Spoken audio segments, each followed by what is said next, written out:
చిలకలూరుపేట చుట్టుపక్కల ఊళ్ళల్లోంచి ఆడపిల్లలు ఒకప్పుడు టౌన్లోకి వస్తుంటే ఏ పాపం చేసి సంపాదించడానికి వెళుతుందో అనుకునేవాళ్ళు. కానీ ఈరోజు ఆటోలు, టాటా ఏసీలు, రకరకాల వాహనాలు వేసుకొని ఆడపిల్లలు బయలుదేరి వస్తుంటే రోడ్డు మీద నిలబడి, అమ్మా తండ్రి సన్నిధికా, దేవుని దగ్గరికా, సంతోషంగా పదండి అని సాగనంపే పరిస్థితికి నా దేవుడు తీసుకొచ్చాడు. వాడుకోవటం మొదలుపెట్టి నా దేవుడు కదిలాడు. ఈరోజు ఎలాంటి మార్పు వచ్చిందంటే మీరు వెళ్ళి చూడండి, చిలకలూరుపేటలో వేశ్యాపురము లేదు, రద్దు చేయబడింది.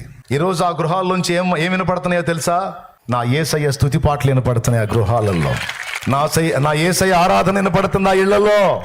ఆ సమాజంలో దేవుని మందిరాలు ఏర్పడ్డాయి, పరిచర్యలు జరుగుతున్నాయి. అనేక మంది జీవితాలు విప్లవాత్మకంగా మార్చబడ్డాయి. ఒకప్పుడు పడుపు వృత్తిలో, పాప వృత్తిలో బ్రతికే వాళ్ళు పత్తి కూలికి వెళ్ళి కష్టపడి బతుకుతున్నారు. ఈరోజు వెట్టి చాకిరీ చేసుకొని బతుకుతున్నారు. నా దేవుడు సమాజాన్ని కదిలించాడు, విప్లవాత్మకమైన మార్పును తీసుకొచ్చాడు.